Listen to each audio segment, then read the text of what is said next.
Okay, folks, I thought I'd do something a little bit different today. I'm in the garage working on making some new limb lines. Our church has got our men's retreat coming up here in about maybe 2.5 weeks, and we're going to try to run some limb lines while we're out at the church retreat and try to catch some big catfish to feed these men with. So going through, I realized I needed to make up some more limb line rigs. So I thought while I'm doing that, I'd make a video and show you how I'm trying to do them. I'm changing up what I did earlier in the year. I'm doing mine a little different this time. I'm actually making mine up ahead of time with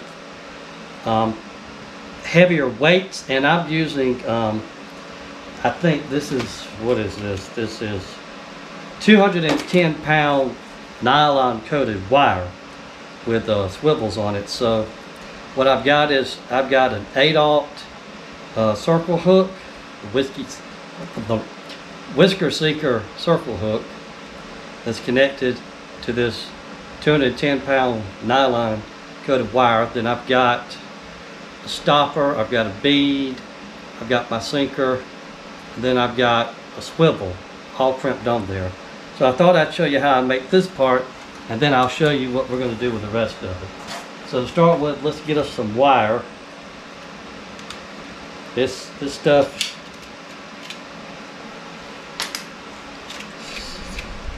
has a lot of memory. It doesn't come off the spool, it just flies off. And then you need wire cutters. These are American Fishing Wire crimp wire cutters. They've got the crimp and the cutter all in one step.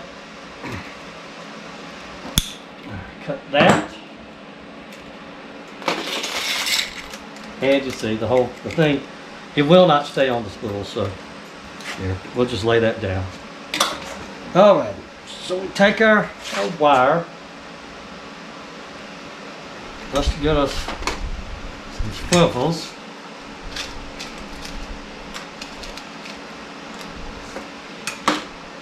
We got some sleeves.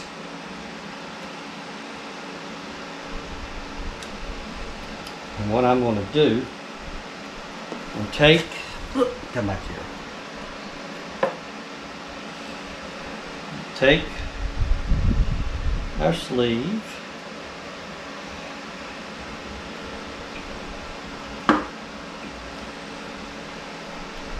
Lay that down. Get us a bead. These are some just, I want to say these are some I got on Amazon. They're not anything special. We're going to run that on our wire.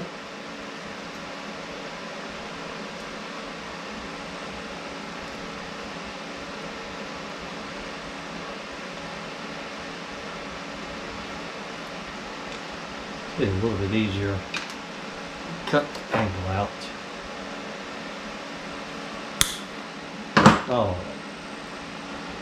So we run our sleeve.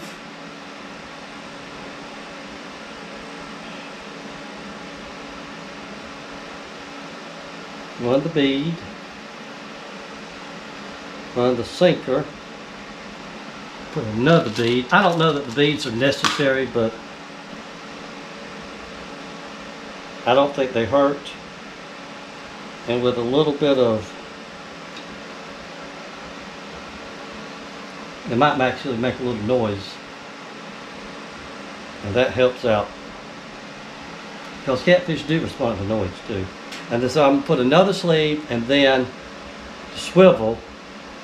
You bend the tip of the wire over and feed it back into the swivel. These are single barrel swivel, they're not double barrels. Then take your crimper, put your first crimp in, and we come here, the bottom sleeve, crimp that one. And now we've got our swivel, we've got a bead, we've got a weight, another bead. I put another sleeve down here so that this doesn't slide down and hit my hook. Then I'm going to take a sleeve, run it on the wire, get an 8/0 circle hook,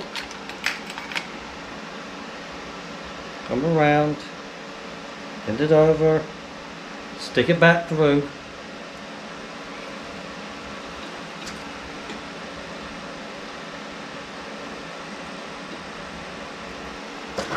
Take your tool, crimp that, and you're set. You've got this part made. So we've got hook, sleeve, bead. This is a 6-ounce egg sinker, another bead, another sleeve, and our swivel. What we'll do next is we'll get our twine. This is coated twine. We got a bucket with some sliced up pool noodles in it, and we got an egg crate. The first step, we're going to tie our twine to our swivel.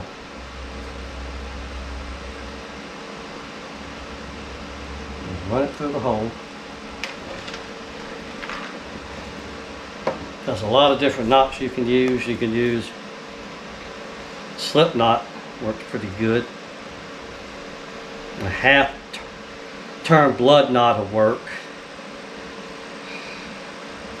I'm just going to use a slip knot with a knot in the end, which is technically what you would call an arbor knot, like you put on the arbor of your spool for fishing.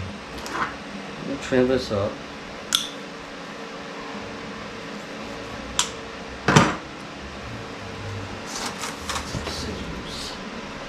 Scissors would be better. Where are the scissors at? There's the ones on our pocket knife.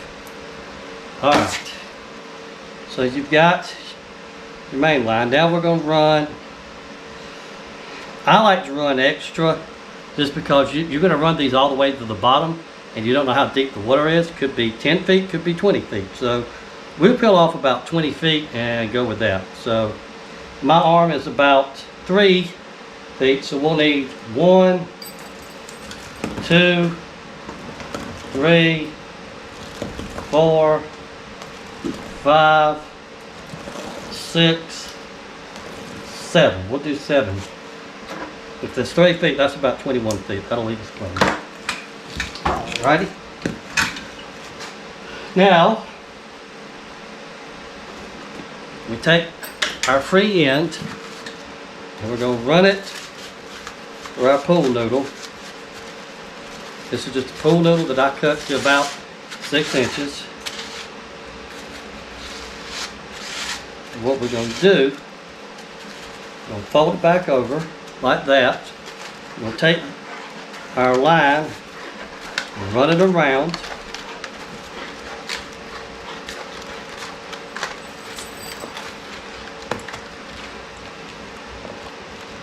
Until we get to our hook, and then we're going to take the hook, fold it over,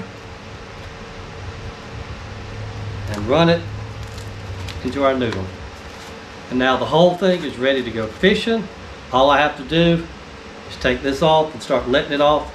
Grab that free end down there and make sure I tie it to the tree. And we're ready to go. And that's all there is to it. So, hope that's a little something that'll help you out. There's a lot of different ways you can make these. This is just a method that I'm going to try, that I saw somebody else do, and it seemed to work pretty well for them. I do think going with extra weight is the way to go, because if you've got any kind of heavy current, I used 3 and 4 ounces last time. That wasn't enough. I think 6, 8 is probably carry you a lot further. So give it a try. About to get into fall. Nights are starting to get a little cooler. Maybe the fish will go to biting. Run some lines. Maybe you'll have some luck. I appreciate you watching us. If you like what you see, hit that like button and subscribe to the channel. It always helps us out. And until next time, thanks for watching.